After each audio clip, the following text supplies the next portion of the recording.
네, 안녕하세요 여러분, 반갑습니다. 수행평가 만점 시크릿 생명과학 1의 박수현입니다.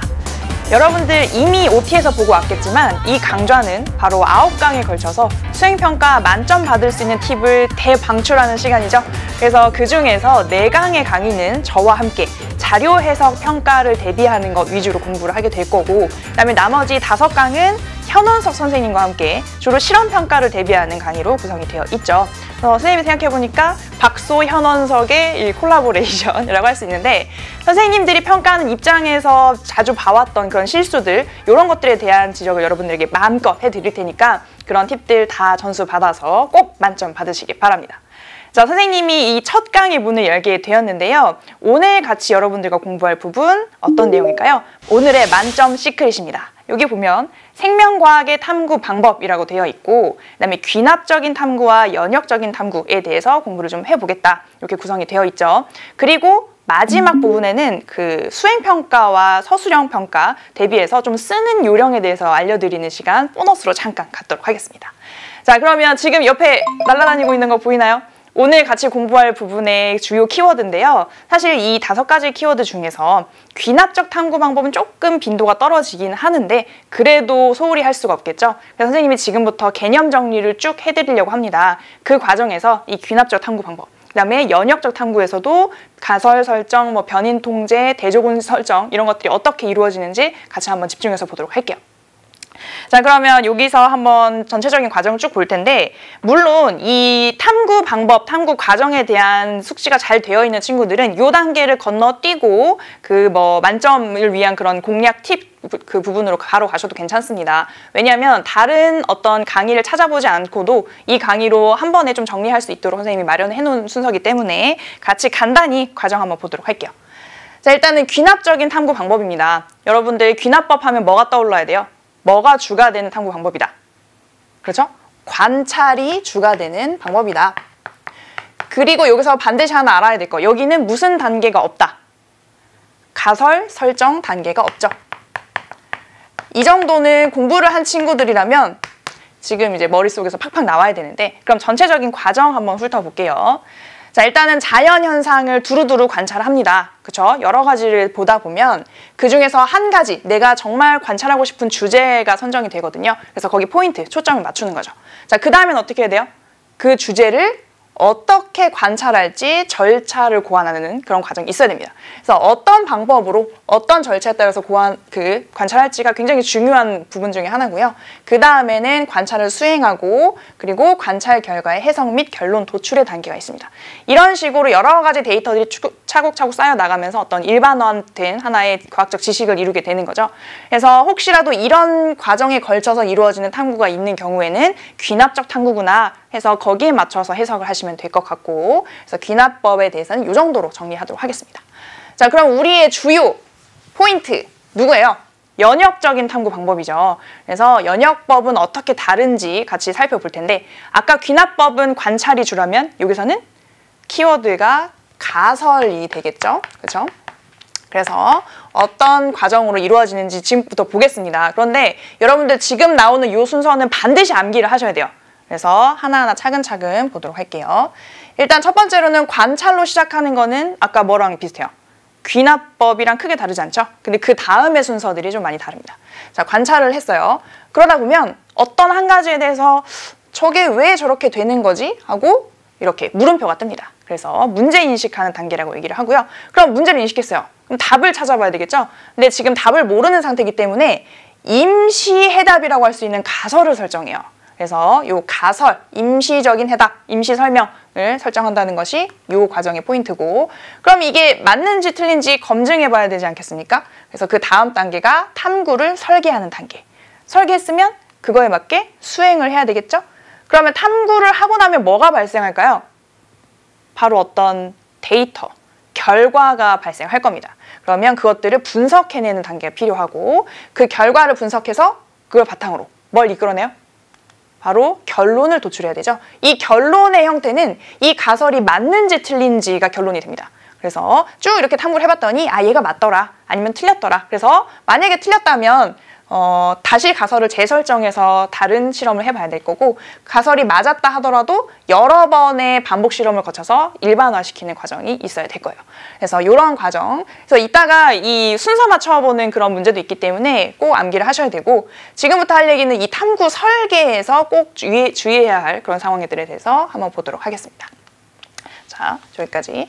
자, 그러면 연역적 탐구를 할 때 두 가지만 주의하면 되는데, 그게 바로 요 키워드거든요. 첫 번째로는 대조군을 반드시 설정을 해야 되고, 두 번째로는 변인을 잘 통제해야 합니다. 자, 그러면 대조군이란 건 뭘까요? 일단 우리가 보통 어떤 실험을 할 때 어떤 A라는 원인이 B라는 결과를 이끌어낸다, 뭐 이런 가설을 보통 세우게 되죠. 이거에 대한 용어 정리는 이 두 번째에서 또 할 테지만, 그래서 요 A라는 원인을 처리했을 때 그게 이제 뭐 가했을 때 B라는 결과가 나오는지 안 나오는지를 살펴보게 됩니다. 그러면 A를 했더니 B가 나왔다. 그럼 A가 B의 원인이구나, 이런 식으로 결론을 내리는데요. 이때 이런 어떤 실험을 가하는 것을 우리가 실험군이라고 하게 돼요. 예를 들면 이런 거죠. 어떤 백신을 접종했을 때 질병에 걸리는지 안 걸리는지를 보겠다. 그러면 백신을 맞았더니 질병에 안 걸렸다. 이런 식으로, 그래서 백신을 맞춘 집단을 우리가 실험군이라고 하는데, 이것만 실험에서는 사람들이 믿어주지 않죠. 뭐가 반드시 필요해요? 비교할 수 있는 대상인 대조군이 필요합니다. 그래서 대조군은 그런 처리를 하지 않는 거예요. A라는 처리를 하지 않았을 때 B라는 결과가 나오는지 나오지 않는지를 보는 것이 바로 대조군입니다. 그래서 방금 선생님이 든 예시로는 백신을 맞추지 않은 어떤 집단이 대조군이 되겠죠. 그랬을 때 그 결과, 똑같이 병에 걸리지 않는다면 그건 백신의 효과라고 볼 수가 없으니까, 그래서 그걸 비교하기 위한 이런 대조군을 반드시 설정해야 한다. 아주 중요한 내용이죠. 그래서 요거 나중에 여러 번 강조해서 보도록 하겠습니다. 자, 그 다음에 변인 통제 얘기 한번 해볼게요. 일단 변인이 뭐예요? 변인이란 실험과 관련되어 있는 요인들을 통틀어서 변인이라고 하는데, 변인의 종류 빠르게 한번 정리해 보겠습니다. 변인은 크게 무슨 변인과 무슨 변인, 그죠? 원인에 해당하는 것과 결과에 해당하는 것. 원인에 해당하는 독립 변인이 있고요. 그 다음에 결과에 해당하는 종속 변인이 있습니다. 다 알고 있는 내용일 수 있지만 워낙 중요하기 때문에 한 번만 정리를 하고 넘어갈게요. 자, 그런데 이 결과를 이끌어낼 수 있는 여러 가지 독립 변인들 중에서 내가 이 실험에서 진짜 얘의 영향인지를 한번 보고 싶다 하는 거, 그 초점으로 잡은 것이 바로 조작 변인이라는 용어로 사용이 됩니다. 그리고 이 결과값에 영향을 줄 수 있는 다른 요인들, 모든 요인들, 얘 빼고는 다 동일하게 해줘야 얘의 영향인지 아닌지 알 수 있잖아요. 그 외의 요인들 통제 변인이라고 얘기를 하는 거죠. 그래서 이 변인 통제라는 것은 이 통제 변인들을 제대로 통제를 해주느냐, 이 문제가 되거든요. 그래서 그런 부분들도 여러분들이 신경을 많이 써야 되는 부분 중에 하나다, 이렇게 정리를 하도록 하겠습니다. 자, 그러면 지금부터 정말 대비 만점 시크릿 한번 같이 살펴보도록 할 텐데, 어떤 유형으로 이런 문제들이 다뤄질 수 있는지 한번 살펴볼게요.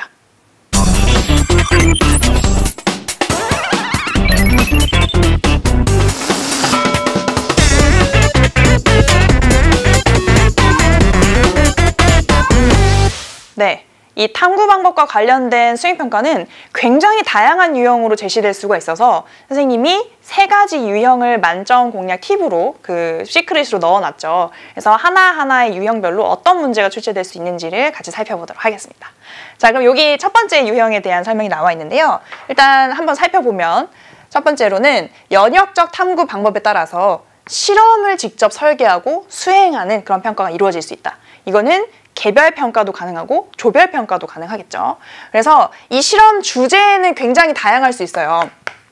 주제가 다양할 수 있으므로 그게 무엇이 될지는 예측할 수 없으나, 거기서 여러분들에게 평가하고자 하는 그런 항목들은 거의 다 그 대동소이하기 때문에 그런 부분 위주로 안내를 하겠습니다.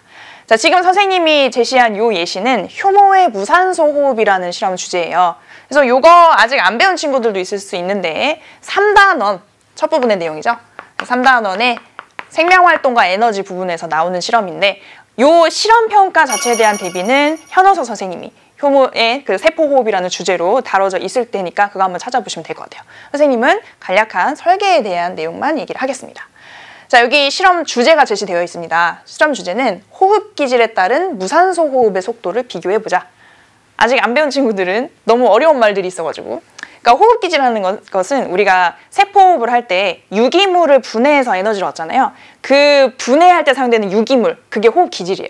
어떤 유기물이 사용이 되었나? 그게 포도당인가 아니면 뭐 단백질인가 뭐 이런 문제가 아미노산인가 이런 문제가 될 수 있는 거죠. 그래서 그 호흡 기질의 종류가 달라졌을 때 호흡의 속도가 달라질 수가 있느냐, 그런 것을 주제로 삼을 수도 있어요. 물론 다른 주제도 얼마든지 가능합니다. 그런 내용이고, 준비물 여기가 제시되어 있죠. 뭐 발효관, 증류수, 건조효모. 건조효모라는 것은 얘가 생물인데 걔를 말려서 이렇게 가루 형태로 만들어놔요. 그럼 언제든지 여러분들이 원할 때 물에 타서 걔를 살려낼 수 있습니다. 그래서 생명활동 시킬 수 있는 거죠. 그래서 그런 건조효모, 그다음에 포도당 용액, 설탕 용액, 항온기 이렇게 제시되어 있어요. 근데 주로 다뤄지는 주제 중에 또 어떤 것들이 가능하냐면 이 포도당 용액과 설탕 용액을 다른 걸로 바꿔서, 뭐 예를 들면 오렌지 주스, 포도 주스 이런 걸로 바꿔가지고 음료수 종류에 따라서 호흡 속도가 어떻게 달라지는지를 보겠다, 이런 것도 가능합니다. 그래서 다양한 유형이 나올 수 있고, 자, 여기서 중요한 건 이 두 가지죠. 만약에 이런 탐구를 하고자 할 때 어떤 가설을 세워서 어떻게 실험을 해야 할 것인가를 여러분들에게 질문할 수 있어요. 그러면 만약에 이 경우에는 어떻게 가설을 설정할 수 있을까요? 만약에 뭐 포도당 용액, 설탕 용액 이런 것들이 있을 때, 예를 들면 포도당 용액을 이용했을 때 액을 호흡 기질로 사용할 때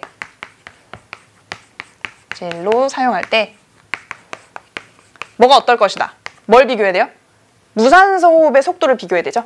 그러면 무산소 호흡이 더 잘 일어날 것이다, 더 빠를 것이다, 뭐 이런 식의 가설이 설정될 수 있습니다.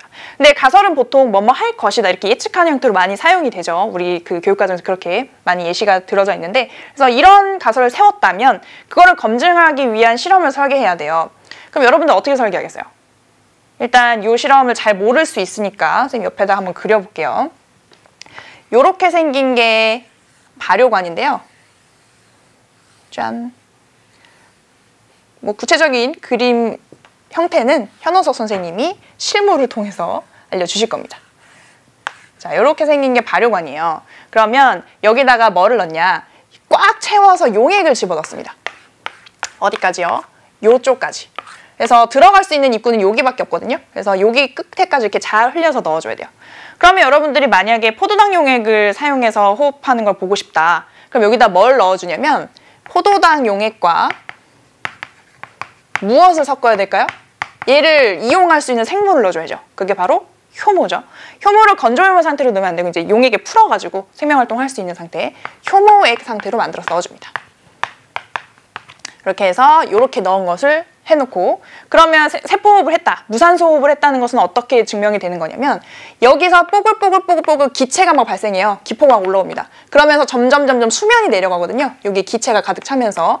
그러면 그 기체가 발생하는 속도를 가지고 이 무산소 호흡의 속도를 측정하는 것이죠. 이렇게 세팅한 것이 하나 있다라고 친다면 뭐가 또 필요해요? 이렇게 하나의 발효관을 더 준비해야 되겠죠. 그래서 더 준비한 다음에 여기다가는 뭘 넣어야 될까요? 여기다가는 굉장히 지금 약간 다르게 생겼지만 그게 중요한 게 아니니까 여기다가는 그 설탕 용액과 그 다음에 효모액을 넣어줍니다. 훌륭한 학생들이 이렇게 실험 설계를 해요. 그 다음에 뭐 무산소 호흡이 일어나려면 여기다 이제 마개를 막아주는, 여기까지 설계하고 뿌듯해합니다. 근데 뭐가 잘못됐어요? 선생님이 강조했던 거. 지금 호흡 기질을 달리한 거 처치를 한 집단이 있고 뭐가 반드시 있어야 된다? 대조군 설정이 있어야 되죠. 그래서 여기에다가 빠뜨리기 좋은 거, 바로 대조군을 설정을 해줘야 합니다. 자, 그럼 여기서의 대조군은 뭐가 될 수 있을까요? 하나의 발효관을 더 준비합니다. 거기다가 뭐를 넣어줘야 돼요? 거기다가는 증류수와 효모액을 넣어줍니다. 그래서 증류수를 넣어줬을 때는 그 무산소 호흡이 일어나지 않는다는 것을 보여줄 수 있는 대조군을 하나 설정해서 넣어줄 수 있겠죠. 이렇게 되어 있고, 그러면 이 설계에서, 이 실험에서 우리가 정리해야 될 여러 키워드들을 한번 볼게요. 아까 변인 얘기를 했었는데 우리가 실험이 나타날 때는 조작 변인, 그 다음에 종속 변인을 먼저 정리를 하시고, 그 다음에 그 외에 통제 변인들을 잘 생각해서 맞춰줘야 합니다. 자, 그러면 한번 볼게요. 여기서의 조작 변인 뭘까요? 뭐를 달리해줬죠? 설탕물, 포도당 용액 이렇게 달리해줬으니까 호흡 기질의 종류겠죠? 종류를 달리 처치를 해줬다. 자, 그 다음에 그로 인해서 나타나는 결과값, 종속 변인 뭐예요? 여기서 나타나는 결과는 그 이산화탄소의 발생 정도, 무산소 호흡의 속도라고도 할 수 있겠고요. 속도가 달라질 수 있겠다. 결과죠. 그럼 여기서 어떤 것들을 일치하게 통제를 해줘야 될까요? 뭐 예를 들면 효모액과 어떤 저 용액들의 양, 그다음에 뭐 효모액의 농도라든지 농도라든지, 그 다음에 저것들을 방치해두는 그런 실험 환경, 온도 등의 환경 같은 것들, 이런 것들은 다 그 통일을 시켜줘야 합니다. 그래서 이렇게 조작 변인, 종속 변인, 통제 변인으로 나눠서 얘기를 해볼 수가 있겠죠. 자, 이렇게 해서 첫 번째 유형에 대해서 얘기를 해봤는데 다양한 주제가 나올 수 있다 보니까 여러분들도 실험이 제시가 될 때마다 그거에 맞게 어떻게 실험 구성할 수 있을까 한번 생각을 해보셔야 될 것 같아요. 자, 그러면 요거에 대한 평가 기준을 한번 보도록 하겠습니다. 자, 어떤 것들이 있을 수 있을까요?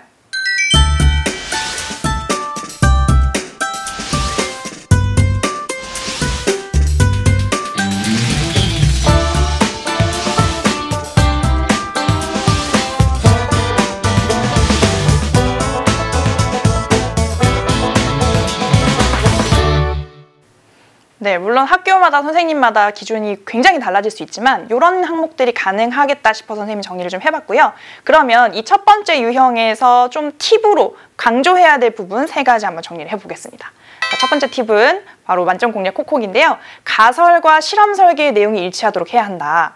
가설 세웠어요. 실험 설계했습니다. 근데 선생님이 채점하다 보면 이 가설의 내용을 이 실험으로 증명해낼 수 없는 경우가 태반이에요. 그쵸? 그래서 제대로 설계가 됐다면 가설을 만약에 가리더라도 실험 설계의 내용만 보고도 가설을 쓸 수 있는 정도의 설계가 되어야 합니다. 이게 첫 번째 콕콕이었고, 두 번째는 실험 설계에서 대조군을 반드시 설정해야 한다.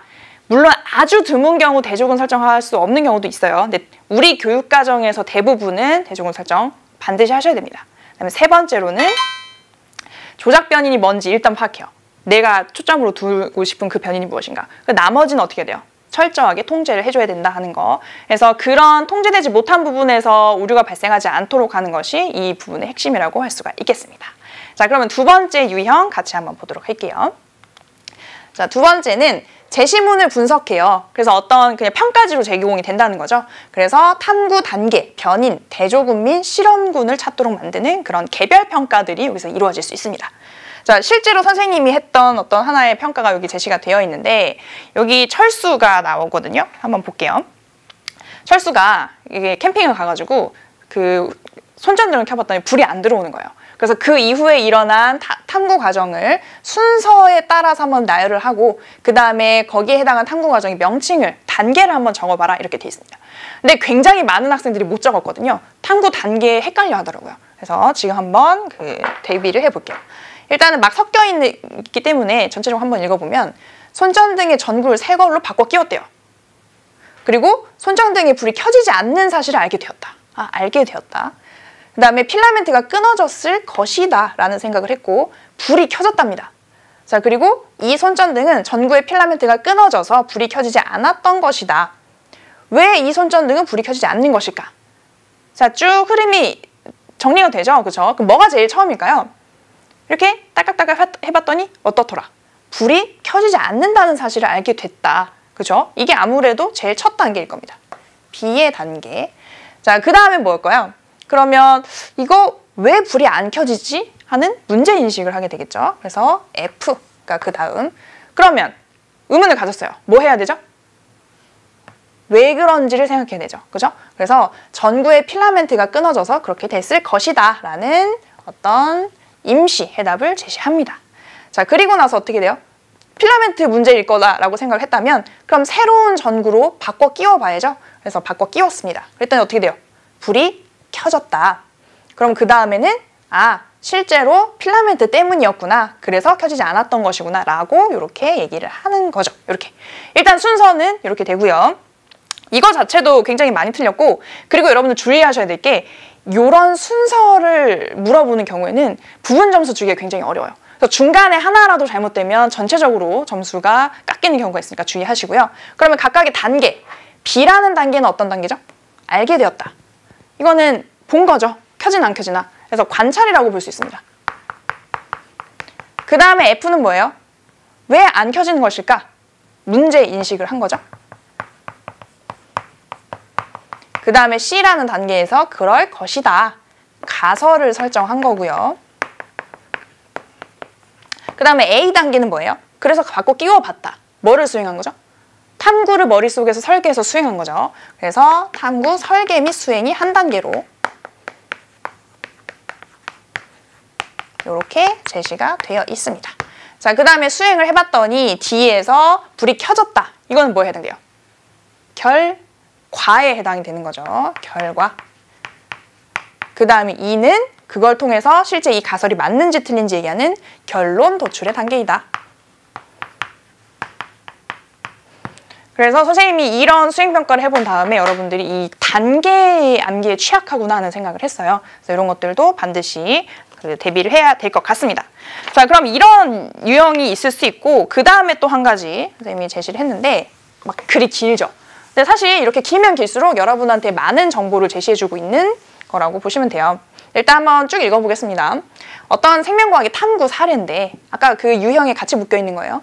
자, 봤더니 그 아리스토텔레스가 이는 그 곤충이죠, 그죠? 이는 살에서, 빈대는 동물의 체액에서 저절로 생긴다 라고 생각을 하고, 생물은 무생물로부터 우연히 발생한다 라는 자연 발생설을 주장했어요.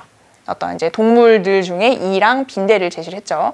그 다음에 이 주장은 오랜 기간 동안 사실로 받아들여졌는데, 그리고 많은 사람들이 썩은 고기에서 구더기가 저절로 막 생기는 것 같은 그런 현상을 발견했어요. 그래서 자연 발생의 증거들이다 라고 여겼습니다.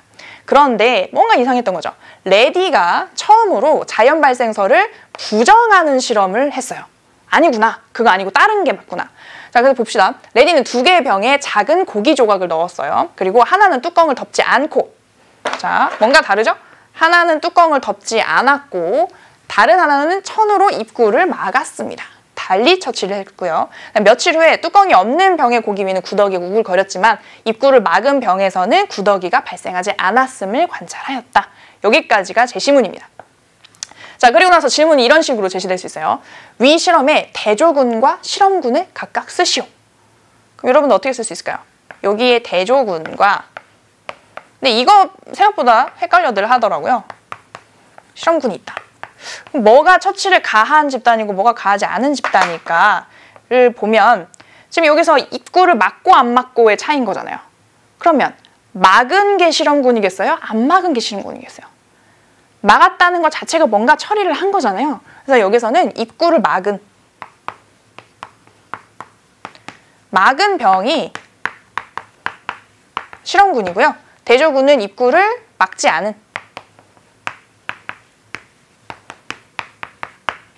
그게 대조군입니다.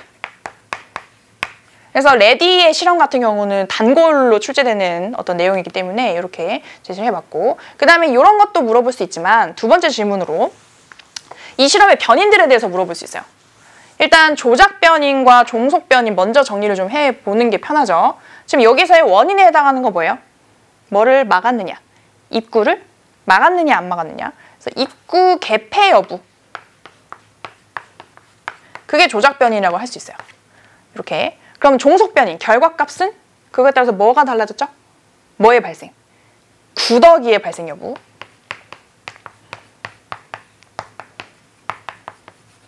이게 종속 변인이라고 할 수 있습니다.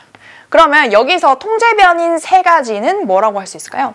일단 뭐 병이 뭐 투명하거나 불투명하거나 크기가 다르다거나 하면 안 되니까 병의 종류가 동일해야 될 거고, 이게 한 가지. 그 다음에 고기의 종류, 크기 이런 거. 고기 크기. 그 다음에 뭐 얘네들을 방치하는 그런 실험 조건, 환경이 동일해야 되겠죠? 온도 등의 실험 환경이 동일해야 한다. 기타 등등등 많은 것들을 찾아볼 수 있을 겁니다. 그래서 이런 것들에 대해서 물어볼 때 잘 정리를 해 두셔야 되고, 선생님이 이런 문제에 대해서 채점을 했을 때 어떤 부분이 조금 아쉬웠는지 만점 공략 콕콕으로 정리해드리겠습니다. 자, 일단 첫 번째, 아까 오답률 굉장히 높았다고 했죠? 실험 과정, 순서 꼭 암기하셔야 돼요. 그래서 그거에 대해 정리를 하셔야 되고, 두 번째, 제시문을 꼼꼼히 읽어야 됩니다. 그래서 이렇게 변인들 찾아내라 했을 때는 이 글에 거의 다 들어있는 거거든요. 그래서 꼼꼼히 읽고 찾아야 될 거고, 그 다음에 세 번째는 문항에서 요구하는 거 빠짐없이 써야 돼요. 여러분들 이거 너무 어이없는 얘기인데 선생님이 이렇게 실제로 써놨는데 통제 변인을 1개나 2개만 씁니다. 점수를 주라는 건가 말라는 건가 헷갈리는데, 그리고 변인 3가지 쓰라 그랬으면 다 쓰고 나서 내가 다 만족을 했는지 반드시 확인하셔야 돼요. 막 셋 중에 하나만 쓰고 이렇게 하면 분명히 감점이 됩니다. 큰 감점이 되죠. 그래서 그런 거 주의하시라는 의미에서 정리를 해봤습니다. 자, 그러면 세 번째 유형 보도록 하겠습니다. 자, 제시문을 분석해서 보완할 부분을 찾도록 하는 거. 근데 이 3가지 유형을 정리했을 때 이거는 수행평가로도 가능하지만 지필평가에서도 충분히 나올 수 있는 주제거든요. 그러니까 같이 준비한다고 생각하시면 될 것 같아요. 자, 여기는 어떤 설계가 나왔는지 한번 봅시다. 영희는 불고기를 만들 때 배즙을 넣었더니, 배즙 맛있는데, 배즙을 넣었더니 고기가 연해졌어요. 그래서 왜 연해지는지에 대해서 의문을 가지고 보고서를 작성했답니다. 자, 문제 인식했죠. 왜 배즙 넣으면 연해지는 것일까? 그죠? 가설. 배즙에 단백질을 분해하는 효소가 들어있기 때문에 단백질이 분해되면서 얘가 더 연해질 것이다 라는 가설을 세웠어요. 그리고 실험을 했습니다. 시험관에 배즙 2ml와 돼지고기 10g을 넣었어요. 시험관을 항온기에 넣었어요. 얘네가 들어있는 시험관이죠. 그 다음에 일정 시간이 지난 후에 아미노산 검출 반응을 실시했답니다. 그래서 요거를 여러 번 3회 반복했어요. 그러니까 반복 실험하면 굉장히 잘된 실험 중에 하나거든요. 실제로 3번이나 반복을 해서 동일한 결과가 나오는지를 봤다. 그랬더니 3차례 실험 모두 시험관에서 아미노산이 검출이 됐고, 그래서 결론을 도출합니다. 결론은 가설이 맞는지 틀린지 보는 거라고 했죠. 그래서 배즙에는 단백질을 분해하는 효소가 들어있다. 그죠? 들어있을 것이다. 들어있다. 그래서 걔를 넣으면 연해지는 것이다. 이렇게. 자, 근데 너무 잘된 실험인 줄 알았는데 탐구에서 부족한 부분을 찾아서 보완하래요. 뭐가 빠졌을까요? 바로 뭐예요? 뭔 것 같아요? 그래서 대조군이 없죠. 대조군이 빠졌어요. 지금 여기 뭐만 있냐면 하나의 실험군만 있습니다. 배즙과 돼지고기를 함께 넣은 요 실험군 하나만 있고, 그럼 뭐를 넣어야 돼요? 자, 돼지고기와 이번에 뭐를 넣어야 될까요? 증류수를 같은 예 넣어주는 거죠. 증류수를 2ml. 그래서 여기 얘를 넣었을 때도 연해지는지 안 연해지는지를 비교할 수 있는 그런 애들이 필요해요. 그래서 여기서의 답은 대조군을 설정해야 한다가 될 수 있겠죠. 그래서 실제로 이것도 선생님이 평가를 했었는데 여기서 많이들 틀렸던 부분 바로 만점 공략 콕콕으로 정리를 좀 해보도록 하겠습니다. 자, 첫 번째, 사소한 거에 집착하지 마세요. 선생님이 이거 채점하면서 굉장히 많이 웃었는데 그런 사례가 하나 뭐냐면, 불고기 보통 소고기 아닙니까? 그래서 돼지고기로 실험했기 때문에 잘못됐다는 거예요. 이런 거. 그러니까 내용을 모르겠으니까 거기는 아무거나 꼬투리를 잡는 거예요. 어차피 거기서는 인정이 안 됩니다. 물론 가끔 이런 생각도 가능하겠다 하는 건 인정이 될 수도 있지만 모험하지 마시고. 그럼 두 번째로 넘어갑시다. 그럼 어디에 초점을 맞춰야 되나요? 대조군이 설정이 돼 있는가, 변인 통제가 제대로 되어 있는가를 주요 초점으로 보셔야 돼요. 그래서 대조군 없네? 바로 답으로. 통제가 잘 안 됐네? 이렇게. 근데 만약에 그 2가지가 제대로 돼 있다면 그 외의 것들 중에 뭐가 있을 수도 있겠죠. 근데 보통은 거기서 끝날 겁니다. 그 다음에 세 번째는 뭐예요? 세 번째는 가설과 탐구의 내용이 일치하는지. 혹시 가설은 이렇게 세웠는데 탐구가 그거를 증명하는 탐구가 아닌 경우가 있을 수 있으니까 그런 것도 보완할 부분이 될 수 있겠죠. 그래서 이렇게 3가지 정리를 해보겠습니다. 자, 그럼 오늘 그 제시되어 있는 이 부분에 대한 설명은 다 마무리가 됐고요. 선생님 지금부터 뭐 한다고 그랬죠? 그 서술형 작성하는 팁에 대해서 좀 잠깐 알려드리는 시간 가져보도록 할게요.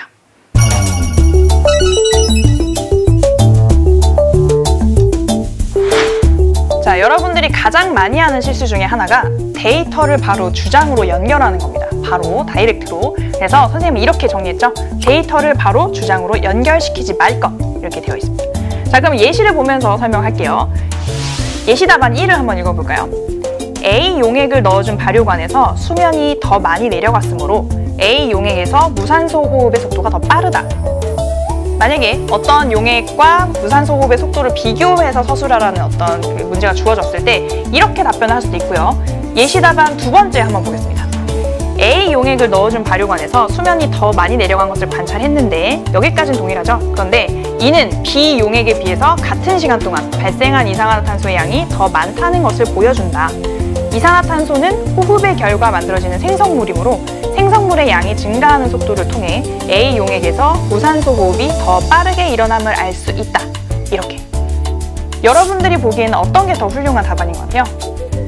이런 친구들도 있겠죠. 아, 예시 답안 1로도 충분히 내용 전달이 되는데 굳이 2처럼 구구절절 써야 하느냐 이렇게 생각할 수도 있는데 만약에 그 선생님이 더 논리적인 흐름을 강조해서 설명하셨고 그 부분까지 채점을 하고 싶으시다면 이런 경우 두 답안의 점수가 다를 수 있어요.